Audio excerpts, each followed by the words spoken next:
Je vous présente Le petit ogre veut aller à l'école.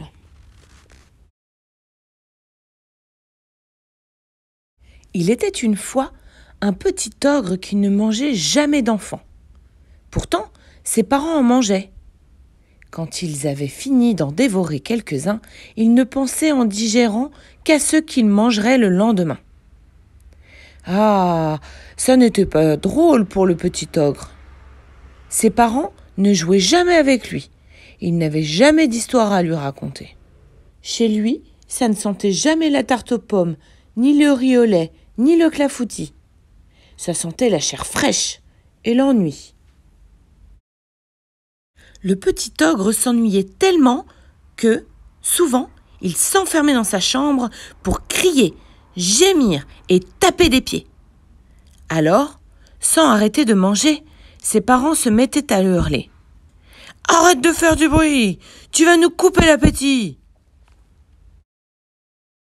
Le petit ogre n'avait qu'une seule distraction. C'était d'aller se cacher derrière des buissons pour regarder des enfants jouer. Ah, comme ils avaient l'air de s'amuser! Comme ils avaient tous des idées pour jouer! Le petit ogre en était tout étonné. Jusqu'au jour où le petit ogre trouve un livre oublié par un enfant pressé. Un livre avec des images et plein de petits signes noirs. Le petit ogre rentre chez lui avec son livre sous le bras. Et, ce soir-là, avec une grande lampe de poche cachée sous ses draps, le petit ogre essaie de déchiffrer les signes noirs. Ces signes qui savent raconter des histoires. Il essaie, mais les petits signes se taisent. Les petits signes se taisent tant et si bien que le lendemain, le petit ogre est décidé. Il annonce à ses parents au petit déjeuner. « Je veux aller à l'école pour apprendre à lire. » Son papa marmonne. « Arrête tes bêtises et mange. Allez, mange donc. » Sa mère bougonne. « Arrête de faire ton malin et mange. Allez, mange donc. » Mais le petit ogre refuse de manger. Il refuse tant et si bien que le lendemain, son père l'accompagne à l'école. Il dit à la maîtresse « Apprenez à lire à cet imbécile, ou je vous dévore tous !» Le petit ogre n'est pas très fier de cette entrée en matière, mais il va s'asseoir au fond de la classe et il essaie de bien travailler. Le petit ogre travaille tant et si bien que bientôt, il sait lire des mots, puis des lignes, puis des livres entiers. Ses parents sont bien étonnés de ne plus le voir s'ennuyer et de ne plus l'entendre crier, gémir et taper des pieds. Ils sont tellement étonnés qu'un soir, ils arrêtent de manger pour écouter à la porte de sa chambre. Le petit ogre lit une histoire à haute voix. Ses parents l'écoutent, sans faire de bruit, jusqu'à ce que l'histoire soit finie. Et alors, tout à coup, ils applaudissent. Ils applaudissent tant et si bien que le petit ogre sort tout surpris. « Une autre !» réclame maman ogre. « Encore !» supplie papa ogre.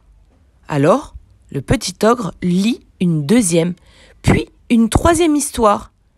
Mais à la fin de la quatrième, il se lève en disant « Je suis fatigué, il est tard. Je vous en lirai d'autres demain soir. » Les soirs suivants, le petit ogre n'a pas le temps de poser son cartable que ses parents le tirent par la manche pour qu'il leur lise d'autres histoires. Et, tous ensemble, ils rient, ils pleurent, parfois même ils ont peur. Un soir, le petit ogre en profite pour leur lire un livre de cuisine très appétissant, dans lequel on ne cuit pas d'enfants. Depuis ce soir-là, quand le petit ogre rentre de l'école, chez lui, ça sent bon la tarte aux pommes, le riz au lait et parfois même le clafoutis. Ah, enfin, le petit ogre se régale. Le petit ogre se régale tant et si bien qu'il décide d'inviter tous ses amis à goûter le jour de son anniversaire. Mais il a oublié que ses parents sont des ogres. Et au moment d'ouvrir la porte, soudain, il s'en souvient. Antoine Jarousse, Augustin Leroy, Adrien Simon, Paul Géry, ils sont tous là, ses copains chéris. Et le petit ogre a peur tout à coup de les avoir attirés dans la gueule du loup. Mais pendant tout l'après-midi, les enfants s'amusent comme des fous. Et tout le monde danse, et tout le monde rit, et tout le monde joue. À tour de rôle, chacun de ses amis s'approche du petit ogre et lui dit « Qu'est-ce qu'ils sont gentils, tes parents !» Et en effet, les parents ogres sont charmants. Ils ne montrent leurs dents.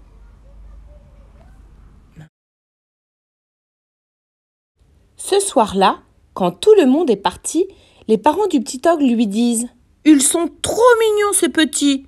Tu peux les ramener quand tu veux. On ne leur fera jamais de mal à eux. Mais on ne veut pas voir d'autres enfants ici. Quand on les connaît, ça nous coupe l'appétit. C'est promis ?»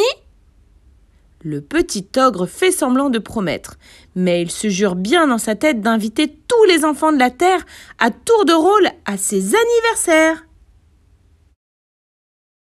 C'était Le petit ogre veut aller à l'école dans la maternelle magique de Sandrine. N'hésitez pas à liker cette histoire et à vous abonner.